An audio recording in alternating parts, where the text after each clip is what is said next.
ಅದು ಅವರು ಹೇಳಿರ್ತಕ್ಕಂಥದ್ದು ನನ್ನ ಸಮರ್ಥನೆ ಇಲ್ಲ. So it is his opinion. You can ask him what he has to say. ಒಂದು ಅವ್ರು ಹೇಳಿರ್ತಕ್ಕಂಥದ್ದನ್ನ ಪ್ರತಿ ನ್ಯೂಸ್ ಚಾನಲ್ನವರು ಎಲ್ಲರನ್ನ ಬಂದು ಕೇಳಿದ್ರಿ, ಅದು ಒಳ್ಳೆಯದಿದೆ. ಆದರೆ ಒಂದು ಪ್ರಶ್ನೆ, ಅರುಣಾಚಲ್ ಪ್ರದೇಶನಲ್ಲಿ ಒಬ್ಬ parliament member, BJP parliament member ಪಾರ್ಲಿಮೆಂಟ್ನಲ್ಲಿ ಬಂದು ಚೈನಾದವ್ರು 50 ಕಿಲೋಮೀಟ್ರ್ ಒಳಗಡೆ ಬಂದಿದ್ದಾನೆ ಅಂತ ಹೇಳಿ ನೇರವಾಗಿ ಪಾರ್ಲಿಮೆಂಟಲ್ಲಿ ಹೇಳ್ತಾನೆ. ನೀವು ವಿಷಯ ಎಷ್ಟು ಜನಕ್ಕೆ ಕೇಳಿದಿರಿ, ಎಷ್ಟು ಸಲ ಇದ್ರ ಬಗ್ಗೆ ಡಿಬೇಟ್ ಆಗಿದೆ ಅಂತ ನಂದು ಒಂದು ಪ್ರಶ್ನೆ.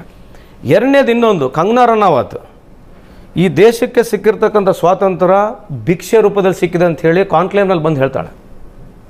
ಭಿಕ್ಷೆ ರೂಪದಲ್ಲಿ 2014 ಸಿಕ್ಕಿರ್ತಕ್ಕಂಥ ಸ್ವಾತಂತ್ರ್ಯ, ಅದೇ ಸ್ವಾತಂತ್ರ್ಯ ನಮಗೆ ಅಲ್ಲಿರ್ಕಿನ ಮುಂಚೆ ಬಂದಿರತಕ್ಕಂಥದ್ದೆಲ್ಲ ಭಿಕ್ಷೆ ರೂಪದಲ್ಲಿ ಸಿಕ್ಕಿರ್ತಕ್ಕಂಥದ್ದು ಹೇಳ್ತಾರೆ.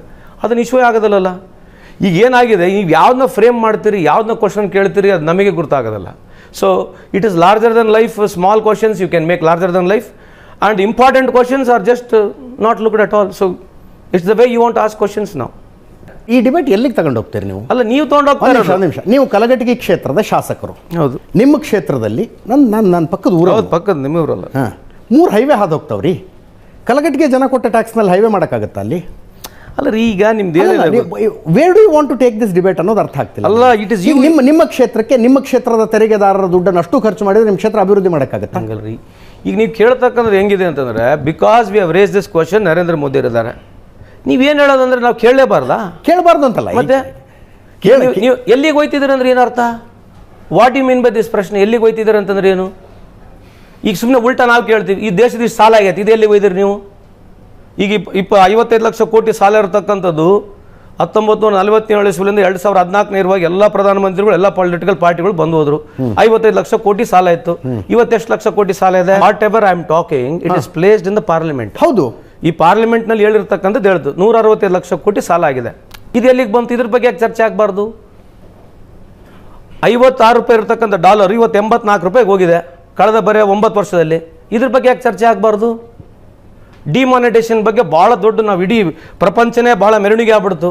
ಡಿಮಾನಿಟೇಷನ್ ಬಗ್ಗೆ ಯಾಕೆ ಮಾತನಾಡಬಾರ್ದು? ನೀವು ಮಾತಾಡಬೇಕು. ನೀವು ಚರ್ಚೆಗೆ ತೊಗೊಳ್ರಿ, ನೀವು ಯಾಕೆ ತೊಗೊಳಕ್ಕಿಲ್ಲ? ಏನಾಗಿದೆ ಅಂದರೆ, we are at receiving end. The problem with whole where we are facing, including Rahul Gandhi, ನಮ್ಮ party, we are always at receiving end. ಯಾಕದು ಆ ಥರ ಇದೆ ಇವತ್ತು. ನೀವು ಒಪ್ಪಲ್ಲದು. You may not agree. ಉಲ್ಟಾ ಮಾಡ್ಬಿಡೋಣ. ಇವತ್ತು ನಿಮ್ಮ ವೇದಿಕೆ ಮುಖಾಂತರ ನರೇಂದ್ರ ಮೋದಿ ಅವರು ಕೈ ಮುದ್ದು ಕೇಳ್ಕೊಳ್ತೀವಿ, 50% ಟೈಮ್ ಶೇರ್ ಅವ್ರು ತಗೊಳ್ಳಿ, 50% ಟೈಮ್ ಶೇರ್ ಎಲ್ಲರಿಗೆ ಕೊಡ್ರಿ. ಮ್ಯಾಟ್ರೆ ಮುಗೀತಲ್ಲ, ಕೊಡ್ರಿ. ನೀವು 50% ಅವ್ರಿಗೆ ಎಷ್ಟು ಕೊಡ್ತೀರಿ ಅಷ್ಟೇ ನಿಮಗೆ ಕೊಡ್ರಿ, ಮ್ಯಾಟ್ರೆ ಮುಗೀತು. ನರೇಂದ್ರ ಮೋದಿ ಅವರಿಗೆ ನಿಮ್ಮ ಮುಖಾಂತರ ಕೈ ಮುಗಿದು ಕೇಳ್ಕೊಳ್ತೀವಿ, 50% ಟೈಮ್ ಶೇರ್ ನೀವೇನೋ ತಗೊಳ್ತೀರಿ, 50% ಟೈಮ್ ಶೇರ್ ಬೇರೆ ಕೊಡ್ರಿ, ಮ್ಯಾಟ್ರೆ ಮುಗೀತಲ್ಲ. ಮೋದಿ ಏನು ಮಾಡಿದ್ರು, ಮೋದಿ ಬರೋದಕ್ಕಿಂತ ಮುಂಚಿನವ್ರು ಏನು ಮಾಡಿದ್ರು ಅನ್ನೋ ಡಿಬೇಟಿಗೆ ನೀವು ತಯಾರಾಗಿ ಪ್ಲೀಸು. 100%. ಈಗ ಇದೇ ಅಲ್ವಲ್ಲ, ಈಗ ಉದಾಹರಣೆಗೆ ಇದು ಉತ್ತರ ಬರೋದಿಲ್ಲ. One of the most powerful prime minister ಅಂತ ತಾವೇ ಹೇಳ್ತೀರಿ. ಇಷ್ಟೇ, ಬೇರೆ ಏನು ಮಾಡಿ, ಇಷ್ಟಕ್ಕೆ ಒಂದು ಉತ್ತರ ಕೊಟ್ಬಿಡ್ರಿ. 1947 ಇಸ್ವಿಯಿಂದ 2014 56 ರೂಪಾಯಿ $1 ಸಿಗ್ತಿತ್ತು. ಇವತ್ತು 84 ರೂಪಾಯಿಗೆ ಆಗೈತೆ. 43% ಇನ್ ಓನ್ಲಿ 9 ಇಯರ್ಸ್. ಇದ್ರ ಬಗ್ಗೆ ಯಾರು ಮಾತಾಡಿದ್ರೆ ಡಿಬೇಟೇ ಇಲ್ಲ. ಯಾರಿಗಾನ ಪ್ರಶ್ನೆ ಕೇಳಿದ್ರೆ ಉತ್ತರ ಕೊಡೋದು. ಈಗ ನಮ್ದು ರುಪಿ ನಿಮ್ಮ 10 ವರ್ಷದಲ್ಲಿ ವೀಕ್ ಆಗಿದೆಯೋ ಸ್ಟ್ರಾಂಗ್ ಆಗಿದೆಯೋ? ವೀಕ್ ಆಗಿದೆ. ಅದ್ರ ಬಗ್ಗೆ ಚರ್ಚೆ ಮಾಡೋಣ. ಆಯ್ತು, ನಾವು ವೀಕ್ ಮಾಡಿದ್ವಿ ಅಂತ ಇಟ್ಕೊಳ್ರಿ, ನೀವು ಸ್ಟ್ರಾಂಗ್ ಮಾಡಬೇಕಾಗಿತ್ತಲ್ಲ ಬಂದು. ಆಯ್ತು, ನಾವು 2014 ಇಸ್ವಿವರೆಗೆ ಈ ದೇಶದಲ್ಲಿ ನಾವೇನು ಮಾಡಿಲ್ಲ, ಎಲ್ಲ ಸೊನ್ನೆ ಇಟ್ಬಿಟ್ಟಿದ್ವಿ. ನೀವು ಬಂದು ಸೊನ್ನೆ ಸುತ್ತಿ ಇನ್ನೂ ಜಾಸ್ತಿ ಡಬಲ್ ಮಾಡ್ಬೇಕಂತ ನಿಮಗೆ ಅಧಿಕಾರ ಬಂದು ಒಪ್ಪೋಣ. ನೀವೆಷ್ಟು ಸೊನ್ನೆಗಳು ಸುತ್ತೀರಿ? ಅದ್ರ ಬಗ್ಗೆ ಆಯ್ತು. ಅವಾಗ 20 ಪೈಸೆಗೆ $3 ಸಿಗ್ತದೆ, ಒಪ್ಕೊಂಡು ಅಂದ್ಬಿಡ್ರಿ. ಯಾಕಂದ್ರೆ 47 ನನಗೆ ಸ್ಟಾಟಿಸ್ಟಿಕ್ಸ್ ಇಲ್ಲ, because I have to honestly agree. ಆಯ್ತು, ನಾವಿಲ್ಲಿಂದ ಮೈನಸ್ ಮಾಡಕ್ಕಂತಾನೆ ಬಂದ್ವಿ. ನಿಮಗೆ 56 ರೂಪಾಯಿಗೆ $1 ಕೊಟ್ಟಿದ್ವಿ, ನೀವೆಲ್ಲಿಗೆ ಹೋಯ್ದ್ರಿ? ಆ್ಯಕ್ಚುಲಿ ಅಲ್ಲಲ್ಲ, ಎಲೆಕ್ಷನ್ಗೆ ಡಿಬೇಟ್ ಆಗಬೇಕಾಗಿರೋ ವಿಷಯನೇ ಇದು. ಮತ್ತೆ ಇದೇ ವಿಷಯದ ಮೇಲೆ ಡಿಬೇಟ್ ಆಗಬೇಕು. ನೀವು ಹೇಳ್ದಂಗೆ 50-50 ಟೈಮ್ ಕೊಡಬೇಕು, ಇದರ ಮೇಲೆ ಡಿಬೇಟ್ ಆಗಬೇಕು. ಆಗಲಿ. ಎಲೆಕ್ಷನ್ಗಳು ಹಿಂಗಾದ್ರೆ ಚೆನ್ನಾಗಿರುತ್ತೆ. ಹೌದು. ಮತ್ತೆ ಯಾರು ಏನು ಸಾಧನೆ ಮಾಡಿದ್ರು, ಯಾರ್ದು ವೈಫಲ್ಯ. I am cutting across. ಈಗ ಮೊನ್ನೆ ರಾಮ ಮಂದಿರದ ಓಪನಿಂಗ್ ಆಯ್ತು, ಒಪ್ಪಿದ್ವಿ. 20 ದಿನ. ಈಗ ರಾಮ ಮಂದಿರಗೆ ಹೋರಾಟ ಮಾಡಿದವರು ಈ ದೇಶದಾಗ ಎಷ್ಟು ಹಿಂದೂಗಳು ಎಲ್ಲರೂ ಇದ್ದಾರೆ, ಭಾಳ ಪ್ರಮುಖರು ಇದ್ದಾರೆ, ಎಲ್ಲರೂ ಹೋರಾಟ ಮಾಡಿದ್ದಾರೆ. ಪ್ರೊಜೆಕ್ಷನ್ ತೊಗೊಂಡ್ರೆ ಯಾರು? ನಿಮಗೆ ಗೊತ್ತೈತದು.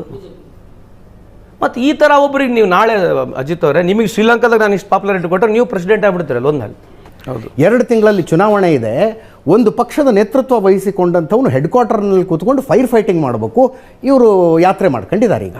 ಕರೆಕ್ಟಾ? ಆ ರಾಹುಲ್ ಗಾಂಧಿ ಅವ್ರನ್ನ ಮುಂದೆ ಇಟ್ಕೊಂಡು ನೀವು ಅವ್ರನ್ನ ಪ್ರಧಾನಮಂತ್ರಿ ಮಾಡಬೇಕು ಅಂತ ಹೊರಟಿದ್ದೀರಿ. ಫೈಟಿಂಗ್ ಸ್ಪಿರಿಟ್ ಎಲ್ಲಿದೆ? ಹಿಂಗ್ಯಾಕೆ ಆಗ್ತಿದೆ ಅಂದ್ರೆ ಮಾಧ್ಯಮದಲ್ಲಿ ಮೋದಿನ ತೋರಿಸ್ತೀರಿ, ಮಾಧ್ಯಮದಲ್ಲಿ ಮೋದಿನ ತೋರಿಸ್ತೀರಿ. ಅದೇ ಹೇಳ್ತಿರೋದು. ಯಾಕೆ ಹೇಳ್ತೀರಿ ಗೊತ್ತಾ, ನೀವೆಲ್ಲ ಸ್ಪಿರಿಟ್ ಮೋದಿ ತೋರಿಸೋದು ಟಿವಿನಲ್ಲೇ. ನಮ್ಮ ಪ್ರಕಾರ ನೀವು ಅಷ್ಟೇ ರಾಹುಲ್ ಗಾಂಧಿಗೆ ತೋರಿಸ್ರಿ, ಪಾದಯಾತ್ರೆ ತೋರಿಸ್ರಿ. ರಾಹುಲ್ ಗಾಂಧಿ ಯಾಕೆ ತೋರಿಸಲ್ಲ? ಒಂದು ನಿಮಿಷ ಅಷ್ಟೇ ತೋರಿಸ್ರಲ್ಲ, ಒಂದು ನಿಮಿಷ ತೋರಿಸ್ರಿ. ಈಗ 5,000 ಸಾವಿರ ಕಿಲೋಮೀಟರ್ ತಿರುಗಾಡ್ರ ಅವರು, ಅಷ್ಟೇ ತೋರಿಸ್ರಿ ಅವ್ರದ್ದು. ಅವ್ರು ಪವರ್ಫುಲ್ ಆಗಲಿ ನನಗೆ ಹೇಳ್ರಿ, ನೆಕ್ಸ್ಟ್ ಇಲ್ಲೇ ಡಿಬೇಟಿಗೆ ಬರ್ತೀನಿ ನಾನು. 2001ರಲ್ಲಿ ನರೇಂದ್ರ ಮೋದಿ ಗುಜರಾತ್ನ ಮುಖ್ಯಮಂತ್ರಿ ಆದರು. ಹೌದು. ಇಮಿಡಿಯೇಟಾಗಿ ಗುಜರಾತ್ ಗಲಭೆ ಆಯಿತು. ಹೌದು. ಅದಾದ ನಂತರ 10 ವರ್ಷ ನಿರಂತರವಾಗಿ ಮೇನ್ ಸ್ಟ್ರೀಮ್ ಮೀಡಿಯಾ ಅವ್ರನ್ನ ವಿಚ್ಛಂಟು ಮಾಡಿದೆ. ಹೌದು. ಬೆನ್ನು ಹತ್ಕೊಂಡು ಕಾಡಿದ್ದಾರೆ ಅವರು. ಹೌದು. ಕುಂತಲ್ಲಿ ನಿಂತಲ್ಲಿ ಹೌದು ಕಾಡಿದ್ದಾರೆ. ಆ ರೀತಿಯಾಗಿ ಕಾಡಿದ್ರೆ ಒಬ್ಬ ಮನುಷ್ಯನ ಪೊಲಿಟಿಕಲ್ ಕರಿಯರ್ ಮುಗಿದು ಹೋಗಬೇಕಾಗಿತ್ತು. ಇಫ್ ಒಪಿನಿಯನ್ ಮೇಕಿಂಗ್ನ ಮೊನೋಪೊಲಿ ಮೇನ್ ಸ್ಟ್ರೀಮ್ ಮೀಡಿಯಾ ಹತ್ರನೇ ಇರೋದು ನಿಜ ಅಂತಾಗಿದ್ರೆ ನರೇಂದ್ರ ಮೋದಿ ಕತೆ ಮುಗಿಸ್ಬಿಡ್ತಿದ್ರಿ. ಮೇನ್ ಸ್ಟ್ರೀಮ್ ಮೀಡಿಯಾದ್ರು 10 ವರ್ಷ ಕಾಡಿದ್ದಾರೆ ಅವ್ರನ್ನ. ವೆರಿ ಗುಡ್ ಪ್ರಶ್ನೆ. ಕಾಡಿದಾರೆ ಅಂತ ಏನು ಕೇಳಿದಾರೆ ಗೊತ್ತಾ? ಪ್ರಶ್ನೆನ ಕೇಳಿದಾರೆ. ಪ್ರಶ್ನೆ ಕೇಳಿದ್ರೆ ಕಾಡ್ದಂಗೆ ಆಗೋದಲ್ಲ. ಪ್ರಶ್ನೆ ಕೇಳಿದ್ರೆ ಕಾಡ್ದಂಗೆ ಆಗೋದಲ್ಲ. ನೀವು ಪ್ರಶ್ನೆ ಕೇಳ್ತಾ ಇದ್ದಾರೆ ಅಂತಂದ್ರೆ ಟಿ ವಿಯಲ್ಲಿ ತೋರಿಸ್ತಾ ಇದ್ದೇವೆ ಅಂತಲೇ ಅರ್ಥ. ಇಲ್ಲಿ ಟಿ ವಿಯಲ್ಲೇ ತೋರಿಸೋದಿಲ್ಲಲ್ಲ. ಕಾಡ್ರೆ 100 ಸಲ ಕೇಳ್ರಿ, ಅವ್ರ ಡಿಬೇಟ್ನ ತೋರಿಸೋದೇ ಇಲ್ಲ, ಅವ್ರು ಮಾತಾಡಿದ್ದು ತೋರಿಸೋದಿಲ್ಲ, ಪಾರ್ಲಿಮೆಂಟ್ನಾಗ ಯಾವನ ಬಂದು ತೋರಿಸೋದಿಲ್ಲ. If you only talk at the ಹಿತಾಸಕ್ತಿ ಆಫ್ ಈ ದೇಶ, ನಮಗೂ ದೇಶ ಅಷ್ಟೇ ಇಂಪಾರ್ಟೆಂಟ್ ಇದೆ, ಅವ್ರಿಗೆ ಅಷ್ಟೇ ಇರ್ತದೆ. But it is benefiting home. If you don't want to speak on policies, if you don't want to speak on performances, so if ನೀವು ಭಾಳ ಇಂಪಾರ್ಟೆಂಟ್ ಇಶ್ಯೂನ ತೊಗೊಂಡು ಡಿಬೇಟ್ ಮಾಡಿದ್ರೆ ಅದಕ್ಕೆ ಅವರು ಬರ್ಬೋದು, ನಾವು ಬರ್ಬೋದು, ಕೆಲವು ಟೈಮ್ ನಾವು ರೈಟ್ ಇರ್ಬೋದು, ಅವ್ರು ರೈಟ್ ಇರ್ಬೋದು. ಆ ಡಿಬೇಟಿಗೆ ಅವಕಾಶನೇ ಕೊಡಲಾರಂಗೆ ಕಾಂಟ್ರವರ್ಸಿ ಇಶ್ಯೂಗಳಿಗಾಗೇ ಡಿಬೇಟ್ ಮಾಡ್ತಾ ಹೋದರೆ ಯಾರಿಗೆ ಬೆನಿಫಿಟ್ ಆಗುತ್ತೆ? It's not going to benefit anybody. ಇನ್ನೊಂದ್ಸಲ ಯೋಚನೆ ಮಾಡಿ ಹೇಳಿ, ರಾಹುಲ್ ಗಾಂಧಿ ಅವ್ರನ್ನ ಟಿ ವಿಲಿ ಜಾಸ್ತಿ ತೋರಿಸಿದ್ರೆ ಕಾಂಗ್ರೆಸ್ಸಿಗೆ ಲಾಭ ಆಗುತ್ತಾ? 100% ಯೋಚನೆ ಮಾಡಿ ಹೇಳಿ. 100% ಆಗುತ್ತೆ. ಅವರ ಭಾಷಣಗಳನ್ನು ಜಾಸ್ತಿ ತೋರಿಸಿದ್ರೆ ಕಾಂಗ್ರೆಸ್ಸಿಗೆ ಲಾಭ ಆಗುತ್ತೆ. ನೀವು ಎಡಿಟ್ ಮಾಡ್ಲಾರಂಗೆ ತೋರಿಸ್ರಿ ಭಾಷಣ. ಒಂದು ನಿಮಿಷ ಅವ್ರು ಒಬ್ಬರಿಲ್ಲ, ನೀವು ರಾಹುಲ್ ಗಾಂಧಿ ಒಬ್ಬರೇ ತೋರಿಸಿ. ಯೋಚನೆ ಮಾಡಿ ಹೇಳಿ. ರಾಹುಲ್ ಗಾಂಧಿ ಅವರ ಭಾಷಣವನ್ನು ಯಥಾವತ್ತಾಗಿ ಪ್ರಸಾರ ಮಾಡಿದ್ರೆ ಕಾಂಗ್ರೆಸ್ಗೆ ಲಾಭ ಆಗುತ್ತೆ ಅಂತೀರಿ. ಮೋದಿ ಅವ್ರದ್ದು ಕೂಡ ಬಹಳ ಭಾಷಣ ಯಥಾವತ್ತಾಗಿ ನೀವು ತೋರಿಸ್ತೀರಾ? ತೋರಿಸ್ತೀವಿ, ಕೊಡ್ತೀನಿ, ನಾನು ವಿಡಿಯೋಗಳು ಕೊಡ್ತೀನಿ, ತೋರಿಸ್ತೀವಿ. ನೋಡ್ರಿ, ನಾನು ಕೊಡ್ತೀನಿ. ರಾಹುಲ್ ಗಾಂಧಿ ಅವರು ಹಮಾಲಿ ಪ್ರಶ್ನೆ ಕೇಳಿದ್ರು ಉತ್ತರ ಕೊಡ್ತಾರೆ. ಯಾರೇ ಪ್ರಶ್ನೆ ಇಂಟೆಲೆಕ್ಚುಯಲ್ ಪ್ರಶ್ನೆ ಕೇಳಿದ್ರು ಕೂಡ ಪ್ರಶ್ನೆ ಕೊಡ್ತಾನೆ. ಪ್ರಧಾನಮಂತ್ರಿ 9 ವರ್ಷ ಆಯಿತು ಒಂದು ಮೀಡಿಯಾಗೆ ಅಡ್ರೆಸ್ ಮಾಡಿಲ್ಲ. ನೀವು ಬರ ಪ್ರಶ್ನೆಗಳು ಅವ್ರಿಗೂ ಕೇಳ್ರಿ, ಅವಾಗ ನೋಡೋಣ ಯಾರು ನಾಲೆಜ್ ಎಷ್ಟಿದೆ ಅಂತ ಗೊತ್ತಾಗುತ್ತಲ್ಲ. ಏನಾಗುತ್ತೆ, ಅನ್ಪ್ರಿಪೇರ್ಡ್ ಆಗಿ ಯಾವುದೋ ಲೀಡರ್ ಯಾವುದೇ ಪ್ರಶ್ನೆ ಕೇಳಿದ್ರೆ ನನಗೂ ನೀನು ಇಲ್ಲಿ ಕುಂದ್ರಿಸಿ ಕೇಳಿದ್ರೆ ಎಲ್ಲ ಇತಿಹಾಸ ಗುರ್ತಿರೋದಿಲ್ಲ. ಬಟ್ ನೀವು ಅದ್ಭುತವಾಗಿ ಉತ್ತರ ಕೊಡ್ತಿದ್ದೀರಿ. ಹೌದು, ಇರಲಿ. ಬಟ್ ನೀವು ಅಲ್ಲ, ಮೋದಿಯವ್ರಿಗೆ ಕೇಳ್ರೆ ಎಷ್ಟು ಅದ್ಭುತವಾದ ಉತ್ತರ ಬರ್ತದೆ ನಾವು ನೋಡೋಣಲ್ಲ. ನೀವು ಸಣ್ಣ ಹುಡುಗರನ್ನ ಕುಂದ್ರಿಸ್ಕೊಂಡ್ರೆ ಅವ್ರು ಮಾತಾಡ್ರೆ ನಾನು ಹೇಳ ಭಾಷಣಗಳು ಕ್ಲೈಮೇಟ್ ಕ್ಲೌಡ್ ಕೆಳಗೆ ಹೋಗೋದು ಅದು ಮಾತಾಡೋಣ, ಹಂಗಿದಾವೆ. ಅದನ್ನ ಜಾಸ್ತಿ ತೋರಿಸಿ ಅವ್ರಿಗೆ ಡಿಫೇಮ್ ಮಾಡಲ್ಲ. ನೀವು ಯಾವ್ದ್ರೆ ಒಬ್ಬ ದೇಶದ ಪ್ರಧಾನಮಂತ್ರಿ ಹೇಳ್ಬೋದು ಹಂಗೆ ಕ್ಲೌಡ್ ಕೆಳಗೆ ಹೋಗ್ಬಿಡುತ್ತೆ, ಹೆಲಿಕಾಪ್ಟರ್ ಕಾಣಂಗಿಲ್ಲ ಅಂತ ಹೇಳಿ. ಸೈನ್ಸ್ ಮಾತಾಡೋಣ ಈಗ ಸೈನ್ಸ್ ಮಾತಾಡೋಣ ಹೇಳ್ರಿ, ಏನ್ ಬೇಕಂತ ಮಾತಾಡ್ರಿ. ನಾವೇನ್ ಹೇಳ್ತಾ ಇದೀವಿ, ಒಬ್ಬರನ್ನ ಡಿಫೇಮ್ ಮಾಡಿ ಇನ್ನೊಬ್ಬರು ಪ್ರಮೋಟ್ ಮಾಡಬೇಡಿ. If he's okay, if he's not spoken well also, but it's not a mandate to show only negative things about him. Moral of the story is 2014ರಲ್ಲಿ Congress 44 ಬಂದಿದ್ದಕ್ಕೆ 2019ರಲ್ಲಿ ಕಾಂಗ್ರೆಸ್ 52 ಬಂದಿದ್ದಕ್ಕೆ ಮಾಧ್ಯಮ ಕಾರಣ. ಅಲ್ಲ, ಮೆಜಾರಿಟಿ ಯಾಕೆ ಕಾರಣ ಅಂತ ಕೂಡ ಹೇಳ್ತೀನಿ ಕೇಳ್ರಿ. ನೀವು ಟೈಮ್ ಫ್ರೇಮ್ ತೆಗೆದುಕೊಂಡು ಮಾಡಿ ಸರ್. ಈಗ ಸುಮ್ಮನೆ ಉದಾಹರಣೆಗೆ ಇದು ನಾವು ಕಳೆದ 10 ವರ್ಷದಿಂದ ಬೇಡ 5 ವರ್ಷ ತಗೊಳ್ರಿ, ಡಿಬೇಟ್ಗಳು ಯಾವ್ಯಾವ ಚೆಕ್ ಮಾಡಿ. ಅಲ್ಲ, ಯಾವ ವಿಷಯದ ಮೇಲೆ ಡಿಬೇಟ್ಗಳಾಗಿದ್ದಾವೆ ಹೇಳಿ, ಚೆಕ್ ಮಾಡಿ. ಸೊ ರಾಹುಲ್ ಗಾಂಧಿ ಈ ಸಲ ಪ್ರಧಾನಮಂತ್ರಿ ಮಾಡಬೇಕು, ಪ್ರಧಾನಮಂತ್ರಿ ಆಗ್ಬೇಕಂತ ಹರರತೆ ಅವ್ರ ಹತ್ರ ಇದೆ. ರಾಹುಲ್ ಗಾಂಧಿ ಅವ್ರಿಗೆ ಓಕೆ ಅಲ್ಲ ನಾಳೆ ಅಲ್ರಿ ನಿಮ್ಮ ಹತ್ರನೂ ಹರರತೆ ಇದೆ. What is there? ಪ್ರಧಾನಮಂತ್ರಿ ಯಾರನ್ನ ಆಗ್ಬೋದು, ನಂಬರ್ಸ್ ಬೇಕು ಅವರಿಗೆ. ಸೊ ನಂಬರ್ಸ್ ಬರ್ತಕ್ಕಂಥದ್ದು always it's a question mark. But this time I personally feel the amount of efforts he has made without all is humiliation. ನೋಡಿ ಸರ್, ಒಂದು ಮಾತ್ರ ಹೇಳ್ತೀನಿ, ನೀವು ಇಲ್ಲಿರ್ತೀರ, ರಾಜಕಾರಣದಲ್ಲಿ ನಾವು ಇರ್ತೀವಿ. ಇಷ್ಟು ಹ್ಯೂಮಿಲೇಷನ್ ತೊಗೊಂಡು, ಇಷ್ಟು ಇನ್ಸಲ್ಟಿಂಗ್ ಎಲ್ಲ ತೊಗೊಂಡು, ಇಷ್ಟೆಲ್ಲ ಮೋಸ್ಟ್ ಆಫ್ ದ ಎಲೆಕ್ಷನ್ ಸೋತರು ಕೂಡ ಇವತ್ತು ಜನರ ಮಧ್ಯೆ ಹೋಗಿ ಧೈರ್ಯವಾಗಿ ನಿಂತ್ಕೊಂಡು ತಿರುಗ್ತಕ್ಕಂಥಲ್ಲ, ಇದಕ್ಕೆ is one of the most tallest and strongest leader. ನೀವು ಇತಿಹಾಸದ ಹುಡುಕಿದ್ರೆ ಸಿಗಲ್ಲ. ಯಾಕಂದರೆ ಇತ್ತೀಚಿನ ಮಾಡರ್ನ್ ಡೇನಲ್ಲಿ ಇಷ್ಟು ಹ್ಯೂಮಿಲೇಷನ್ ಫೇಸ್ ಮಾಡಿ ಜನರ ಜೊತೆ ಹೋಗಿ ನಿಂತ್ಕೊಂಡು ಇಡೀ ಪ್ರೊಜೆಕ್ಷನ್ ಇರ್ತಕ್ಕಂಥ ವ್ಯವಸ್ಥೆ ವಿರುದ್ಧ, because the entire machineries with Modi sir, ನೀವು ಒಪ್ತಿರಲ್ಲ, ನೀವು ಒಪ್ಪಲಿಕ್ಕಿಲ್ಲ. The entire missionary in the country is one side against to him, but still is facing it. Today or tomorrow politics will change. ಇವತ್ತೇನು ನಿಮ್ಮ ಅಭಿಪ್ರಾಯ ಇದೆ, 10 ವರ್ಷ ಆದಮೇಲೆ ಇದೇ ಸ್ಟುಡಿಯೋದಲ್ಲಿ ಬರ್ತೀನಿ, ನಿಮ್ಮ ಅಭಿಪ್ರಾಯನೂ ಚೇಂಜ್ ಆಗುತ್ತೆ, ಆ ನಂಬಿಕೆ ನನ್ನಲ್ಲಿದೆ. ಈಗ ಮೋದಿ ಡೈರೆಕ್ಟ್ ಬೆನಿಫಿಟ್ ಕೊಟ್ಟರೆ GST ಬಗ್ಗೆ ನೀವು ಮಾತಾಡೋದಲ್ಲ, ಹಿಂಗೆ ಕಿತ್ಕೊಂಡು ಹಂಗೆ ಕಿತ್ಕೊಂಡು ಅಲ್ಲ. ಮೊಸರು ಮೇಲೆ ಟ್ಯಾಕ್ಸ್ ಇದೆ, ತುಪ್ಪದ ಮೇಲೆ ಟ್ಯಾಕ್ಸ್ ಇದೆ, ಕರ್ಪೂರದ ಮೇಲೆ ಟ್ಯಾಕ್ಸ್ ಇದೆ, ಉದ್ದನ ಕಡ್ಡಿ ಮೇಲೆ ಟ್ಯಾಕ್ಸ್ ಇದೆ. ಇದು ಹೆಂಗೆ ಇಂಟರ್ಪ್ರೇಟ್ ಮಾಡ್ತಾರೆ ಹಂಗಿರ್ತದೆ ಮಜಾ. Gujarat is not in a great position in state. Gujarat is not in Jyoti Basu 5-6 time ಗೆದ್ದರು. Bengal is not in a great position. ನಾವು ಎಷ್ಟೇ ಹೊಡೆದಾಡ್ಕೊಂಡು ನಮ್ದು ಒಂದೊಂದು ಸರ್ಕಾರ ಚೇಂಜ್ ಆದರೆ south India only is far better in all human indexes. Literacy rate, education, development, ನಮ್ಮ entrepreneurship, this all debatable ಇದೆ. ಸೊ ಪೊಲಿಟಿಕಲ್ ರಿಸಲ್ಟಿಗೆ ಪರ್ಫಾರ್ಮೆನ್ಸಿಗೆ ನೀವು ಲೆಕ್ಕ ಇಟ್ಕೊಳಕ್ಕೆ ಹೋಗ್ಬೇಡ್ರಿ. ಪೊಲಿಟಿಕಲ್ ಪಿ ವಿ ನರಸಿಂಹರಾವ್ ಭಾಳ ಅದ್ಭುತವಾದಂಥ ಚೇಂಜಸ್ ಮಾಡಿದ್ರು. ಮನಮೋಹನ್ ಸಿಂಗ್ರವ್ರು ಕೂಡ ಅದ್ಭುತವಾದಂಥ ಚೇಂಜಸ್ ಮಾಡಿದ್ರು. They were not popular. Just because is popular don't assume that everything is correct.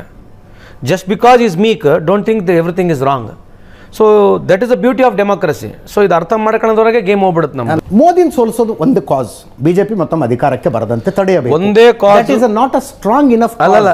ಒಂದು ಬೈಂಡಿಂಗ್ ಫ್ಯಾಕ್ಟರ್ ಆಗ್ತಿಲ್ಲ. ಒಂದೇ ಒಂದು ಬೈಂಡಿಂಗ್ ಫ್ಯಾಕ್ಟರ್ ಬಿಜೆಪಿ ಇಲ್ಲೇ ಇದ್ದಾರೆ. ನಮಗೆ ಒಂದೇ ಒಂದು, ನೀವು ಒಂದು ತಿಂಗಳ ಟಿವಿ ಆಫ್ ಮಾಡಿಬಿಡ್ರಿ. ಅಲ್ಲ, I am telling, I am not joking. Okay, because it has got a biggest impact. Okay, ಇಲ್ಲಿ ಚಾಲೆಂಜ್ ಇದೆ ನಮಗೂ. ಬಿಜೆಪಿ ಸ್ನೇಹಿತರು ಇಲ್ಲಿದ್ದಾರೆ. If your leader is so popular, give us equal opportunity. If not, close the TV for 1 month. ಎಲ್ಲ ಕೆಲಸ ಮಾಡಿದ್ದೀರಿ. Just it's a question, don't take it negatively. ಜನ ಪರ್ಫಾರ್ಮೆನ್ಸಿಗೆ ಬೆಲೆ ಕೊಡೋದಿಲ್ಲ, ಏನೋ ಅಭಿವೃದ್ಧಿಗೆ ಬೆಲೆ ಕೊಡೋದಿಲ್ಲ, ಬೆಲೆ ಕೊಡೋದೇ ಬೇರೆ ವಿಷಯಗಳಿಗೆ. ಕರ್ನಾಟಕದಲ್ಲಿ ಯಾಕೆ ಕಾಂಗ್ರೆಸ್ ಗೆಲ್ತು ಹಂಗಿದ್ರೆ? Beautiful, very nicely you analysed. ಇಲ್ಲಿ ಏನಾಗುತ್ತೆ ಅಂತಂದರೆ, ದಿ ಎಂಟೈರ್ ಮೀಡಿಯಾ, ಸಾರಿ, ನೀವು ಅವ್ರು ನೆಗೆಟಿವ್ ಇಲ್ಲ ಅಂದರೆ ಯಾವುದೇ 10 ವರ್ಷದ ಸರ್ಕಾರದ ಒಂದು ನೆಗೆಟಿವ್ ಇಲ್ಲ.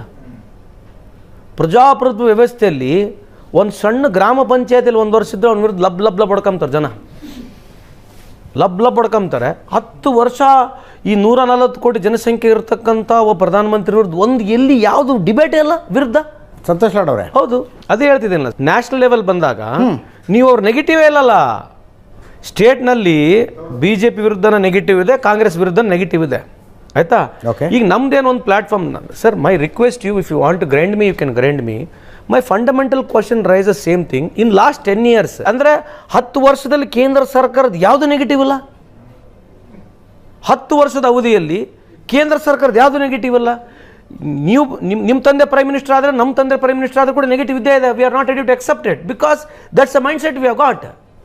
You may not agree to it, but that's how it is. ಏನಾಗಿದೆ ಗೊತ್ತಾ? This is the counter narrative which you will start. ನಾನು ಲಾಜಿಕ್ ಮಾತಾಡ್ತೀನಿ ಅಷ್ಟೇ. ಲಾಜಿಕ್ ಅಲ್ಲ. ನೀವು ಹೆಂಗೆ ಮಾತಾಡ್ತೀರ ಅಂತಂದರೆ, ಸಿಚುವೇಶನ್ ಬಿಟ್ಬಿಡ್ತೀರಿ. ಇವತ್ತಿನ ಸಿಚುವೇಶನ್ ಫಸ್ಟ್ ಎಕ್ಸೆಪ್ಟ್ ಮಾಡ್ಕೊಂತಿರಲ್ಲ, ಅದನ್ನ ಹೇಳೋಣ. ಇವತ್ತಿನ ಸಿಚುವೇಶನ್ ಬಿಟ್ಟು ಎಕ್ಸಾಂಪಲ್ ಕೊಟ್ಕೊಂತ ಹೋದರೆ ದಟ್ ಇಸ್ ಎವರ್ ಎಂಡಿಂಗ್. ಇವತ್ತು ನಿನಗೆ ಫೆರಾರಿ ಇದೆ, ನನಗೆ ಮಾರುತಿ ಕಾರ್ ಕೊಟ್ಟಿದ್ದೀರಿ, ಇದನ್ನ ಒಪ್ಪಿಕೇಳ್ರಿ.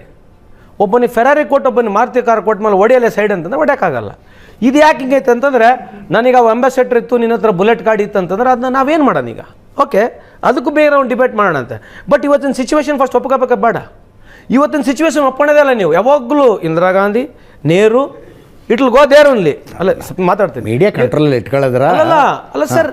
ನೀವು sir, you may not agree Ajit, you are great, I have got greatest regard for you. ನಾವು ಏನು ಮಾಡ್ಬೇಕು ಈಗ? ನಾನು ನಿಮ್ಮ ಜಾಗದಾಗಿದ್ದರೆ ಅದನ್ನ ಹೇಳ್ಬೇಕಾಗುತ್ತೆ. ಆ ಸಿಚುವೇಶನ್ ಬಂದು ಇವತ್ತಿದೆ. ನಾವು ನಿಮ್ಮ ಜಾಗದಾಗಿದ್ದರೆ ಅದನ್ನ ಹೇಳ್ಬೇಕು. ಏನು ಮಾಡೋದು ಈಗ? I am not criticising anybody, this is the way we are stuck in. I appreciate. ಅಲ್ಲ, ಇದು ಹೆಂಗಿದೆ ಗೊತ್ತಾ? ಇದೇ ಮಾಸ್ಟರ್ ಮೈಂಡ್ ಅನ್ನೋದು.